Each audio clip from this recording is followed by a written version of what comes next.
안녕하세요. 오늘 욥기 22장으로 여러분들 또 말씀 너겟 함께 나누려고 합니다.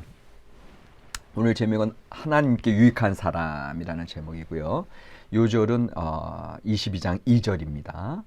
사람이 어찌 하나님께 유익하게 하겠느냐? 지혜로운 자도 자기에게 유익할 따름이니라. 엘리바스의 세 번째 말이고요. 이제 친구들과의 논쟁 가운데 세 번째 사이클이 이제 시작하는 부분이 되겠습니다.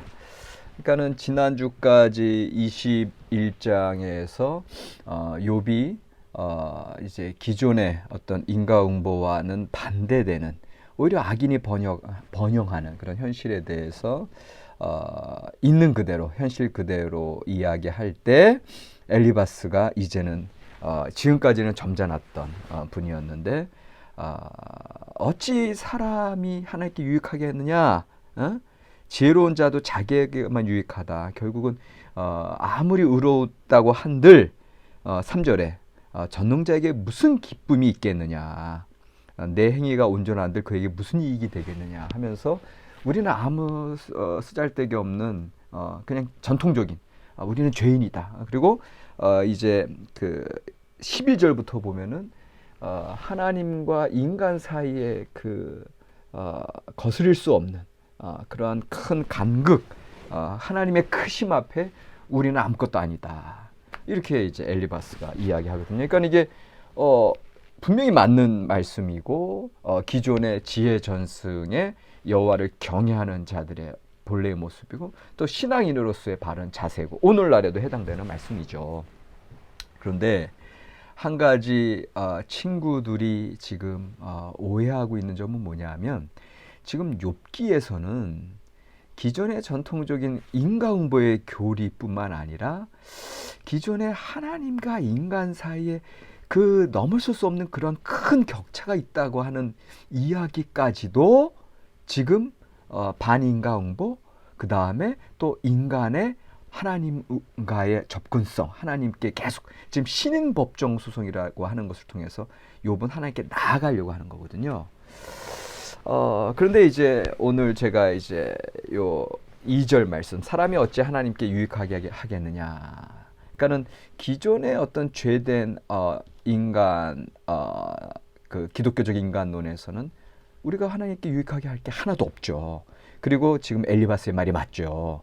그러나 욥기 전체는 반대란 말이에요. 역설적으로 뭔가 새로운 경지, 새로운 신앙의 지평을 확장하는 게 욥기거든요. 오늘도 보시면 여러분들 이제 한번 생각해 봅시다. 우리가 신앙생활을 하고 있는 게 하나님께 유익하게 하기 위한 것인가? 아니면 내게 유익하게 하기 위한 것인가? 이 질문을 한번 해보는 거죠. 그러니까는 엘리바스의 논리라면 하나님께 유익하게 하기 위한 것이 아니다. 인간과 하나님과의 격차가 너무 큰데, 신인간의 격차가 너무 큰데 네가 어떻게 신인법정 소송할 수 있고 어떻게 하나님 앞에 이렇게 얘기할 수 있느냐. 네가 아무리 의롭다고 한들 하나님께 무슨 유익이 되겠냐. 이 얘기인데 그러면 이게 반대로 무슨 말이에요? 그러면 친구들은 결국은 자기에게 유익하기 위해서 그렇게 신앙생활을 한다고 하는 거가 반증, 그렇게 반대로 증명되는 그런 모습이 아닙니까? 지혜로운 자도 자기에게 유익할 따름이다. 그러니까 결국은 신앙생활의 중심이 지금 이 지혜 전승의 대가들이 오해하고 있는 부분은 인간 중심주의, 그 다음에 우리가 잘 되고 잘 먹고 잘 살기 위한 거, 그 다음에 지혜의 어떤 전통적인 가르침이 삶 속에서 가장 적절한 어떤 온전한 삶을 살아가는 걸 얘기하거든요. 그건 물론 맞는 얘기예요. 지혜 전승에 있어서. 그리고 그것이 또 하나님께서 하나님의 자녀들, 하나님의 백성들을 위한 하나님의 복인데, 그런데 이들이 무엇이 더 중요한 것이냐? 하나님과의 그 계약 관계에 들어갔을 때 그것은 우리만의 어떤 복이 아니라 하나님께도 뭔가 우리가 뭔가 영광 돌려야 될 것이 분명히 있다고 하는 것을 간과하고 있는 거죠. 그걸 빼먹고 있는 거죠. 그걸 놓치고 있는 거죠. 자, 실제로 욥기 전체를 살펴보면 1장, 2장에서 하나님께서는 이미 욥을 칭찬하고 계시잖아요.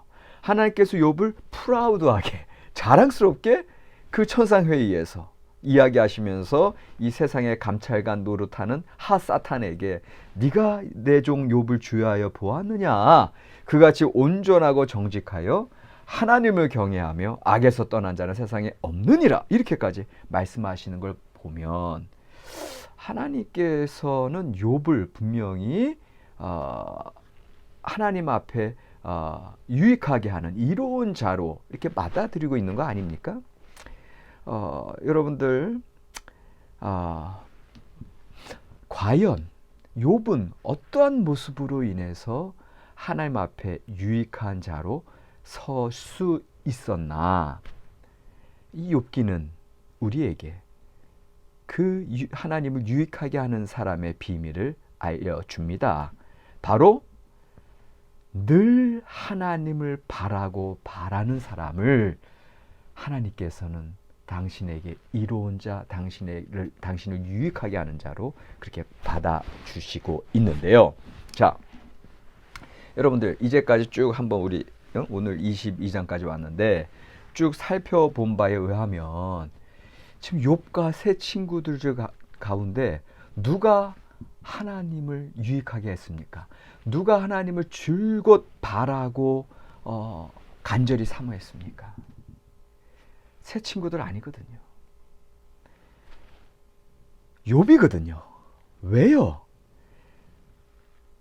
욥은 울타리가 다 무너져 내렸기에 기존에 자기가 갖고 있는 재산과 자녀들과 건강을 다 잃어버린 상황 가운데 하나님만을 철저하게 바라보기 때문에 그래요. 그런데 새 친구들은 자기의 굳건한 기반이 있잖아요. 어떤 한 구석이라도 모자람이 없는 사람들은 하나님을 바라고 그걸 통해서 하나님을 유익하게 하는 것이 어렵다. 이거를 이제 우리에게 알려주고 있죠. 여러분들, 근데 욥은요, 그 고통이 찾아오기 이전부터 아까 1장 말씀드린 대로 평소의 삶이 늘 하나님을 바라는 삶 아니었습니까?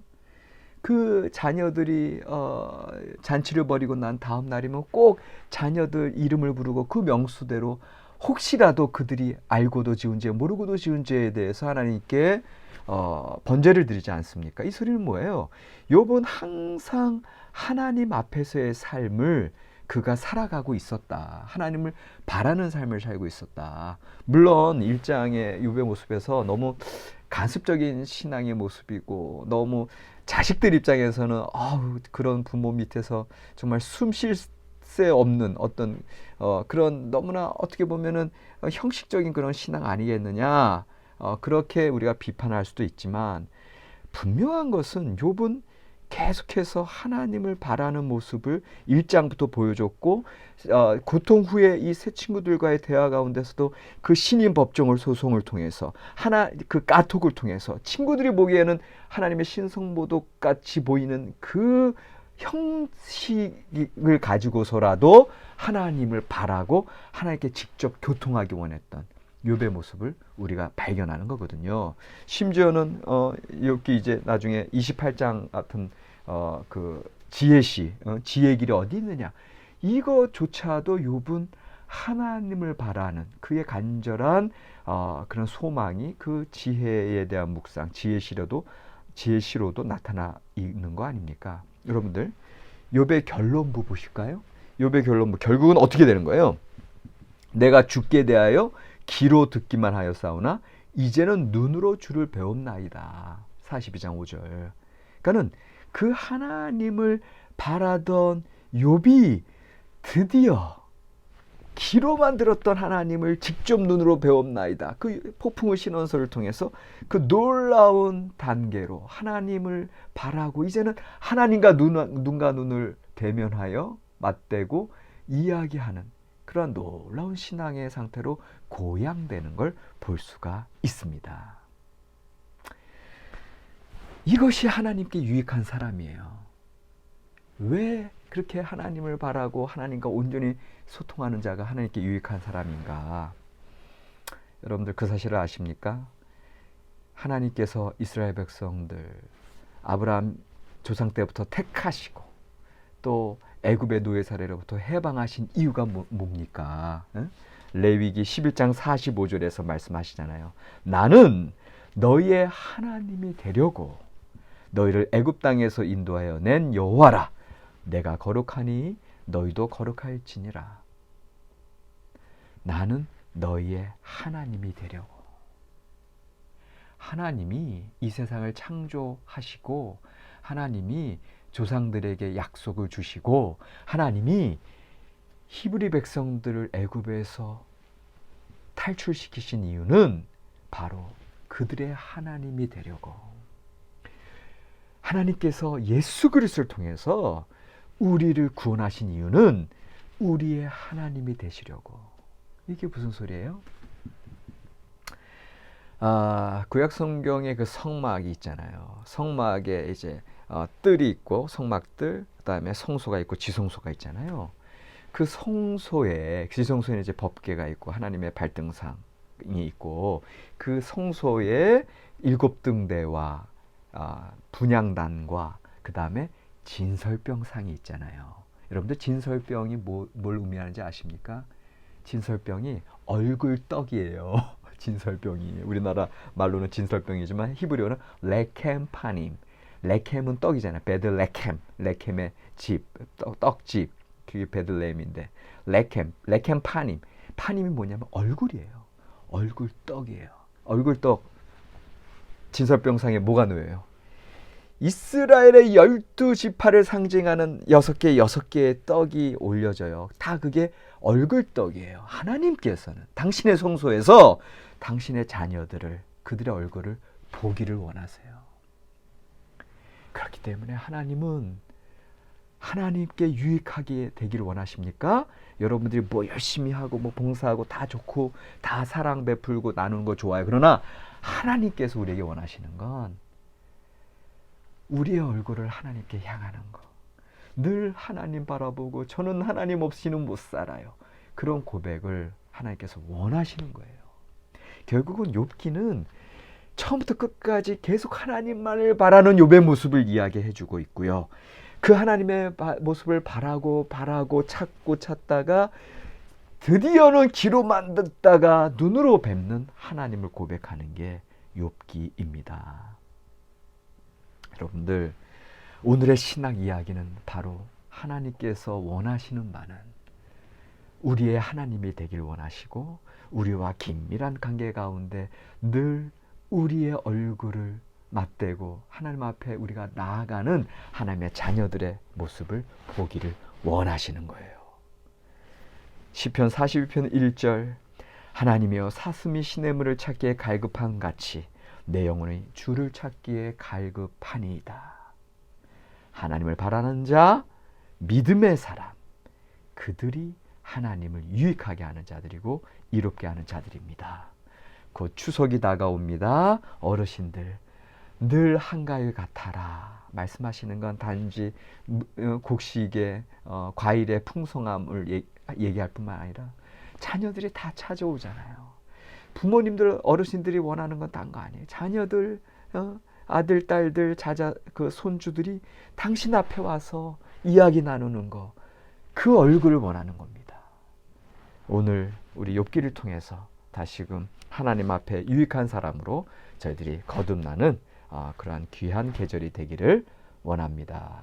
고맙습니다.